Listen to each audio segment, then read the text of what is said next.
Hey guys, Dazzler Magic here, and you know how Ultimate Masters is supposed to be the last Master set? People are now wondering, where the heck are we supposed to get reprints from then? Because we need them. I mean, are they just gonna say, whoa, let's take Modern and Commander and go to Legacyville with it? It's just gonna get more and more and more expensive because now we're not reprinting anything, sparing, a couple here and there in this and that set. Because we need Master sets. We need reprints. It was unbelievably stupid for them to get rid of Master sets. I don't know who made the decision, but they damn well better have something good to replace it, which we have pretty strong evidence now that they do. So my reasoning behind this is, one, Master sets made probably the most money out of anything they sell in a year. So for them to get rid of them, oh my god. But M25 and Iconic were disasters, but that's because they did them way too conservatively. So then they made Ultimate Masters and it was a big success, but at the same time they said, oh no, it's the last one, and they raised the price and pissed everybody off. I'm just kidding, I'm smarter than that, unlike most people. They actually added a $100 product to the box, so it's not apples to apples, and technically, if you do the math, they actually made it $3 cheaper. They upped the price and then gave you more. That's how that works. If you buy 6 apples instead of 5, it costs you more because you're getting 6 apples. That's some first grade crap right there. Now, I get it. People just didn't have $300 and some. They literally couldn't buy it. That was that. I understand that, but still, anyway, that's totally off topic. What are they gonna do now? Well, not make money and just let Modern go straight to hell, probably not their intent. I mean, this is Wizards, they're complete idiots. Maybe. Let's back burner that. Let's just put it in the maybe category. But assuming that that's not their intent, they just made a statement that maybe come back to this. I think at least 2 staff members have made virtually identical statements that I saw. It's basically, we are so ridiculously excited about the product lineup for 2019 and what we're doing in 2019 with Magic. Not like the story, not, competitive play. No, they didn't frame it like that. They literally said the products that we're releasing. Well, the worst kept secret is that they're going back to Kamigawa, and oh boy, a bunch of weebs probably work there. Yay, they're excited. I get it. So that could be part of it. Ooh, ninjas and samurais. Oh, so cool. But it wasn't just, the lore, the story, the choice. No, they literally said the products. Well, that's interesting, isn't it? I believe one of the statements, and this actually might have been Mark, I think, in an interview or on his blog or something. A lot of people sent me this. I think it was him. He said something to the effect of, I'm more excited about this year's products than any other time in Magic history or something like that. I couldn't find the link, but I remember it was something on par with that, where it really made me stop and just think, what? What do they have planned? I mean, we're talking, are you going scratch and sniff cards? Is that what you're doing? You're finally going to put candy in the fat packs and rename them fat packs? This is they're making it sound like it's a drastic change to the product design themselves. And we know, like I said, they're getting rid of Masters. Well, that's the number one change they did. The difference in the product cycle was no more Masters. But they also made a statement at the same time, literally announcing UBT, or UMA, not the box toppers, the actual product, that they don't need Master sets anymore because they're working reprints into other products which will take the place. It was something to the effect of that.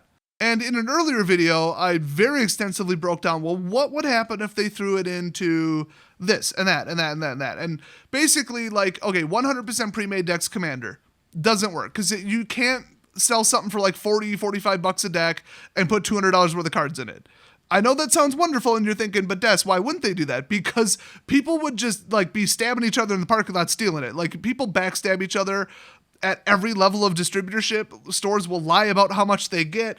They'll make duplicate orders to get double allocations and lie to the distributors. It gets really nasty when there's high profit margins, trust me.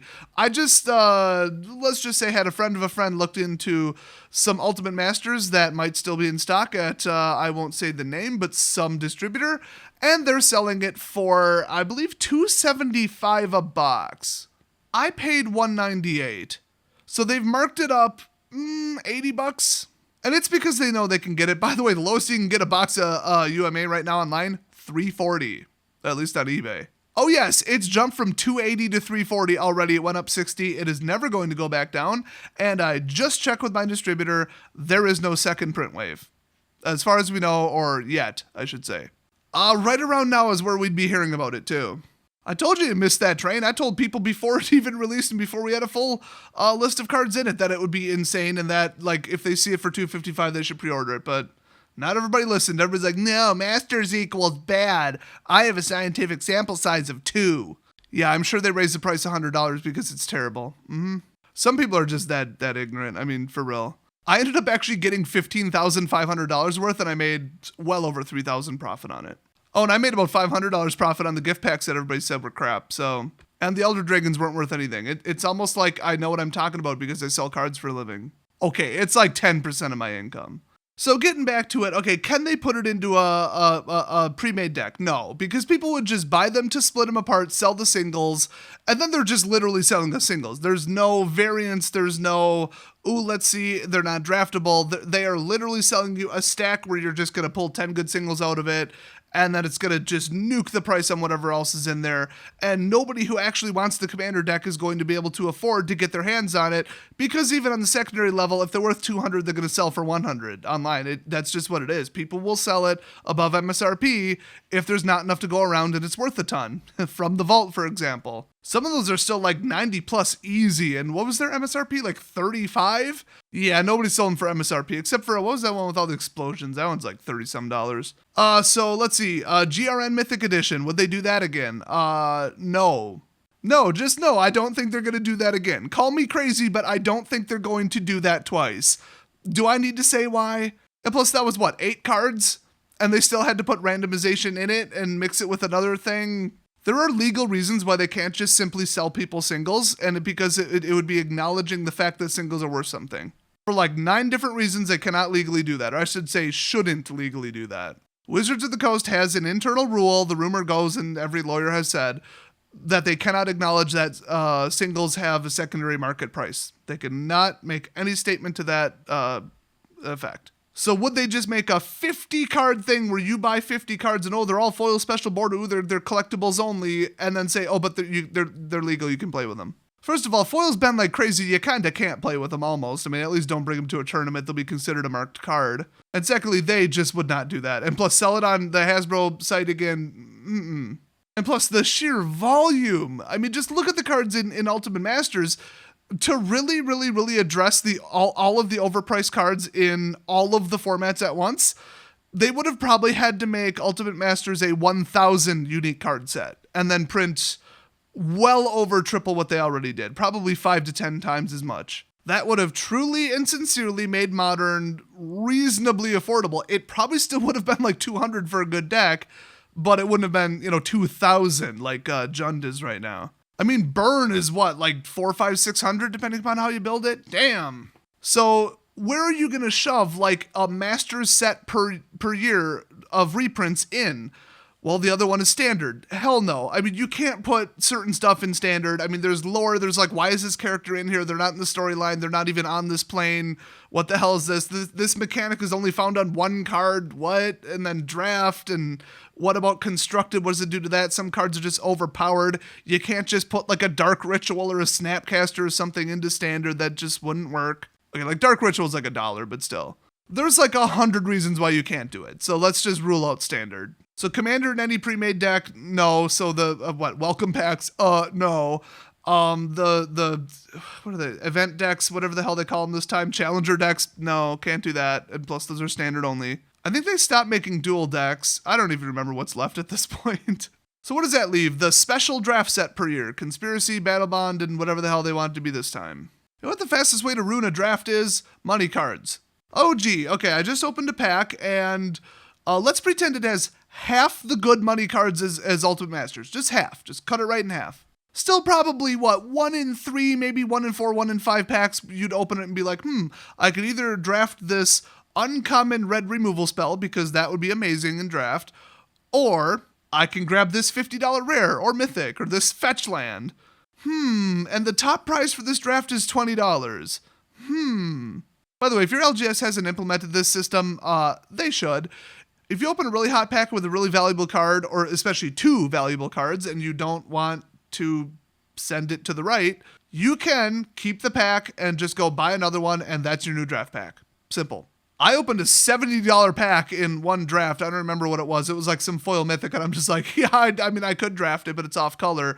I'm just going to buy another pack for $3.99. And then you replace the pack, draft that one, get on with your life. Well, if like 1 in 4, 1 in 5 packs would be anticipated to have a very valuable card in it, people would be like replacing like every 4th pack. I mean, if 8 people and 2 people every time you open a pack would be like, oh crap, I got to buy a new one. This one's a jackpot. Whoops. So you already started the draft, and then you're like, oh crap, I don't have another, cash on me. Oh crap, now I got to money draft it. It doesn't work. It's a disaster, but I'll be honest with you, probably 95% of all individual boosters by quantity from Battle Bond that were opened by people who are just looking for value and are going to sell the singles on the singles market. Maybe 5% of them were drafted. I get it, it's a draft set, whatever. But even the unset, people open them for the lands, obviously. So they put value in them, it's just, you still can't get too crazy with it. So I would suspect that some reprints are going to go in there because remember, like Birds of Paradise was in Conspiracy too. Like they're going to sneak them in there. They'll take a big loss on it if they just have to rely on people actually drafting the set and the box EV is like $30 because then nobody's going to buy it once they're done drafting it and people go to like 1, 2, or 3 drafts and then they're done. With all the artwork and the set design and testing, you can't do that. So we are going to see reprints, but just at the same level we always have for Conspiracy and everything else. So what's left? Pretty much nothing. So why the hell did Wizards get rid of Masters? It was their best product, basically. It was an automatic, just giant pile of money, and sparing a couple new artworks, it cost them basically nothing to do it. They didn't have to really play test it, but that's an interesting point. Why would they really get rid of Masters? I mean, really, at an actual basic level, why did they really get rid of it in favor of whatever they're about to do? And that's where it gets interesting. The purpose of Masters is, well, let's be honest, to make money, but really the purpose of Masters is to reprint cards so the price goes down, the availability goes up, and people can actually afford to spend money on other formats and keep playing Magic. It's really that simple. Reprints are needed, they had a purpose, it lowers prices, simple. So okay, you just look at what needs to be reprinted, what there's very few cards of and what's worth money, and you throw it in a Masters set. Oh wait, the Masters set has to be draftable, because remember, some people are going to draft it. And if, you can add 5 to 10% more sales, I don't know, I'm making up numbers, to the total sales numbers because of drafters who normally wouldn't have bought it if it wasn't draftable, you're going to do it. I mean, an opportunity to up sales by like 10%, yeah, you're going to do it. So you can't just willy-nilly throw anything in there and then the draft is just a complete and utter disaster. Like, none of the cards have synergy. It's virtually unplayable. It's just a bunch of mashed up crap from 20 years worth of Magic, 25, pardon me.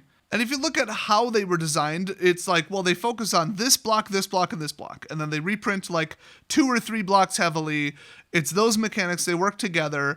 And even if you look at like Ultimate Masters, you look at one card and you're like, oh, but and then they went with the combo with that. And then, oh, this card combos with it. And then, oh, there's some synergy here. And then, oh, there's this many of knights, this many humans, this many vampires. And so you could maybe get a tribal going. And then, oh, these colors all kind of would work together. Yeah. So they have to like put it together as if it was a standard set, but not for constructed, just for the purposes of draft. So they are throwing in garbage cards, like a vanilla 2/2, well, with lifelinks and not vanilla, because there's no low-cost cards in white, and that makes white a bad color for draft, and that would ruin the draft. So they've got a bunch of jank filler, and then they're like not putting in OP cards that would just dominate the draft, like, I'd say traumatize me.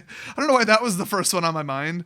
Okay, Forced Fruition. You basically can't print Forced Fruition in a draft set. Yeah, it's a 6-cost blue enchantment, but whenever an opponent casts a spell, that player draws 7 cards. They would deck themselves instantly.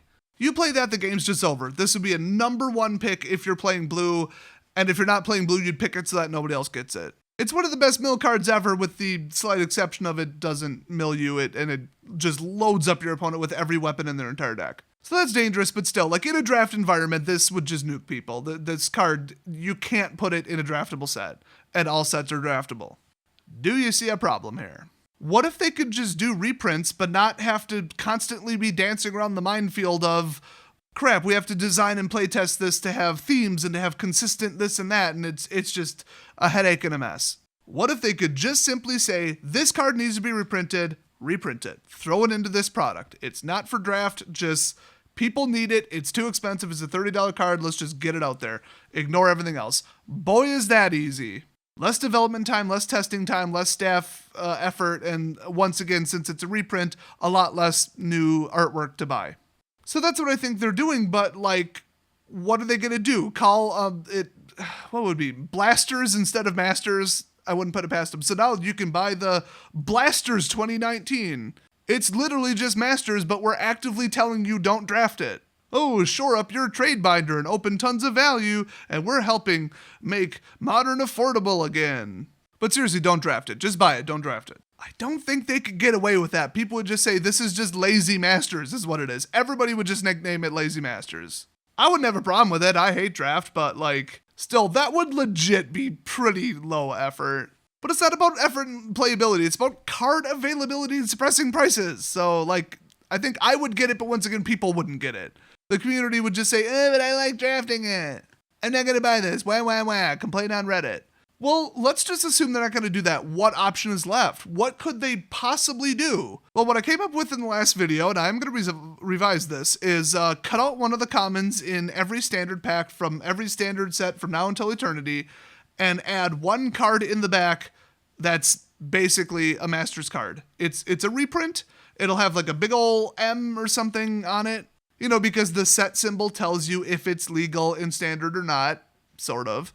So the card would be in the booster but not playable. Now, what would you do for sealed? What would you do for draft? I don't know. It'd probably make sealed and draft way more fun and interesting, honestly. But you could just say rules change. Whoever is the first one to open it, they keep it, and it's not draftable, done. I mean, that would mess with the draft numbers. But they could go to 16 cards a pack. I mean, there are very simple ways to get around this. Either rules changes or just printing changes. But yeah, my theory was bunch of commons, 3 uncommons, 1 rare or mythic, possibly a foil, land, token, and then right behind it, boom, Masters card, reprint card. And that would be kind of like Masterpieces. I mean, you could hit a big jackpot. It's just very unlikely because you're getting 1 card and it probably wouldn't be foil. Hell, they could just cut those out completely and just say none of them are foil, because then the older cards in foil would be worth a ton more because they would stop reprinting foils. That would actually be kind of cool. But then you're thinking, well, okay, if it's a common, total write-off. If it's uncommon, it could be a staple, whatever, but it's probably not a money card. But if it's a rare mythic, okay, is it a good rare mythic? So if they just had like Ultimate Masters as a pool and you just got one of the, 254 cards or whatever in there, it might be something good. It's a long shot, but if you think about it, okay, it would add to the overall value of a pack, a box of packs, 36, because hey, that's a pretty good shot. It would slowly get singles onto the market. It would make people happy with the, I might hit the jackpot. Long shot. The money card. It's a real rare one, but I might pull it. Every booster, I might pull it. I mean, the marketing writes itself. I think it would sell packs. It would make people happy. And there's like 4 standard sets a year. So they could just do a different Masters rotation every single time and update it almost at the last second. It wouldn't have to match anything. It's just, what needs to be reprinted now this quarter? These cards. Okay, throw them in. Boom, done. So, like, that would be neat, but like I said, it would be confusing to new players where you're like, you can play with anything in this pack. Except for the very back card. I mean, like I said, just go by set symbol, but then again, like, there's the welcome deck set symbols, and then there's, like, older cards that have an older set symbol but were printed newer. Oh, God, it's a mess. So, like, it would work, it would be interesting, and I think that would merit Wizards' staff statement about, we're super excited about product changes in 2019 and the new products and what we're releasing. I mean, yeah, that would be exciting. That would be a drastic change, and I think people would like it. It would also sell more packs, and you would never have to waste development time and printing time and release time and all that on a Masters set ever again. I mean, it would be an improvement. But I'm going to revise this now that we have a little bit more information. Okay, that's not true. I just didn't think of this in the first place. I think they're going to go another route with it. Remember Ultimate Masters box toppers? It's kind of odd if you don't remember that. Maybe every standard box of 36 boosters, sealed, will have 1 box topper in it, and it will be a Masters booster. So make it, same thing, blue in color. You can't miss it. Completely different. It even says not for resale. It could even have written right on it, these cards are not standard legal or something like that. Everybody would know. The top pack is just, it's older cards. They're really valuable. Don't play with them in standard. If you open them, you cannot use them in your standard deck. Simple, simple, simple. Plus, if you want to look up a card now, the Portal app's going to be coming out probably 5 years from now, and you can just look up card legality just like that. Real simple. Even easier than the Gatherer is right now.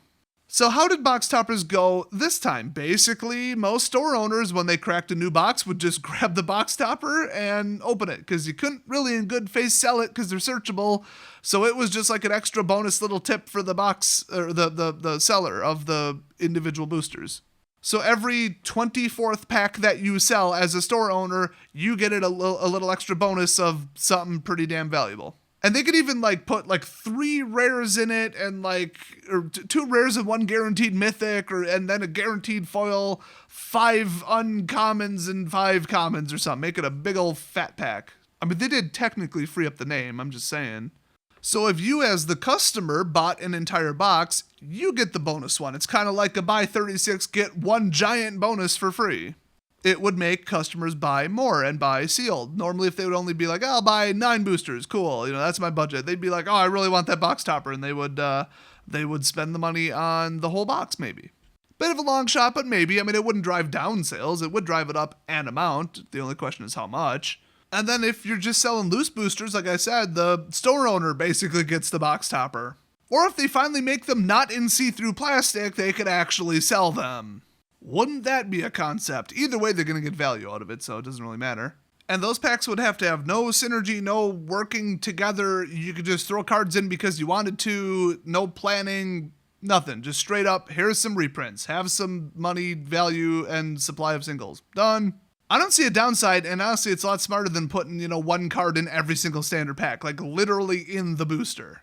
And plus, I can't even imagine what that would do to box EV calculations. I would really prefer not to have to do that. So what do you think? Are box toppers here to stay? They're going to go in standard? I mean, that, once again, would match what the staff was saying about the exciting changes to products and the product lineup or whatever they were trying to hint at. The statements I heard were pretty vague, but everybody at Wizards is really excited about something that they're doing, creating, or changing with products.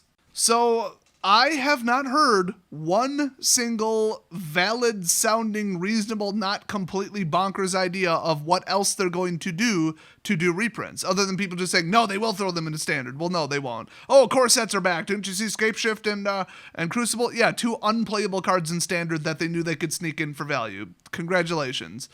And Mycosynth Lattice made perfect sense in Battle Bond. They had Phyrexians all over Battle Bond land. I don't remember the name of the plane.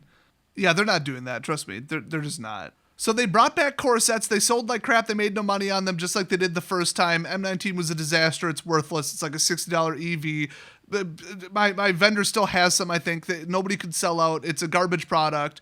So they brought core sets back and then got rid of masters just to turn core sets into masters and then inject reprints that are overpowered into standard. Wow, that sounds like a great idea. So no, they're not going to do that. They're going to throw in a couple, $40 obscure cards that nobody gives a crap about that aren't playable in standard. They're probably going to keep doing that, but they're not going to throw like fetch lands into core sets. Nope. I mean, even putting shocks in right now, pretty big disastrous mistake in my opinion. If you want to build a Demurrer deck, just Demurrer. Ignore Doom Whispers, ignore any cards in it, just to get started with the mana base, you're looking at about $90. Or at least a month ago, that was the price, because you needed 4 check lands and 4 shocks. And to buy the shocks, you have to compete with every other format who, people want the shocks. So now to build any 2-color deck as of the release of Allegiance, it'll probably cost you 50 minimum, if not, upwards of 100 if it's a popular color, just to get the mana base down. Don't even count the cards in it. Wow, what a great way to tell everybody in standard, go play a different game, this one's too expensive. It's not on par with the idiocy of a 3-color set plus fetch lands and cons. That was the dumbest thing I've seen lately from Wizards. That's like, oh, you want to play Magic the Gathering? You're kind of new to it? Shell out $300 or play mono. Oh, or use the garbage welcome deck lands, the peasant lands, and play 1 turn behind your opponent. That won't lose you games at F&M. So honestly, really sought after cards like, lands that are used in Modern and Commander really shouldn't be in standard. It never goes well. It makes standard too expensive. Not smart. It just can't be in standard. They cannot keep doing that. At least not the first, second, and third most popular, most powerful lands. You just can't do it. So what do you guys think? Do you have another idea for what they're going to sneak out? What would the product look like? How are they going to release it? When are they going to release it? Is it going to be a mixed product? Are they going to do like super rare giveaways inside of Commander decks, or Commander pre-made's going to start being, I don't know, random, or at least like semi-random instanced or something. I mean, they could do some pretty wild stuff. But I think my theory is the most logical. I really think they're going to do that. But it could be something nobody's thought of that they're all excited about. But there's one thing we know, and that's they're really excited about it, according to them themselves. So it's an interesting thought. I guess we'll probably know about a lot of the set releases, I think shortly after Allegiance comes out, so probably just like weeks from now, like not even that long. That's usually when they start dropping like a year's worth of, here's the plane, here's the name of the product, here's the name of the draft set, just the upcoming couple things over the next couple months. They usually drop them all on a set once, and it's been quite a few months since they've done that. So I'm looking forward to that. Don't know exactly when it is. I'm not sure they really even standardized the release of that information anyway, time-wise. But yeah, I mean, good news. We'll probably be finding out what the hell they're doing with the product releases very shortly. In the meantime, hey, keep tuned here for some more spoilers from RNA, because that's pretty exciting right now. To me, a lot more so than cards and reprints from formats I don't play. Oh, and also in case you didn't hear, Chapter 3 of the Ravnica storyline is live on my Desolator Gaming channel, so definitely check that out if you're interested. Thanks for watching, and I'll see you guys next video.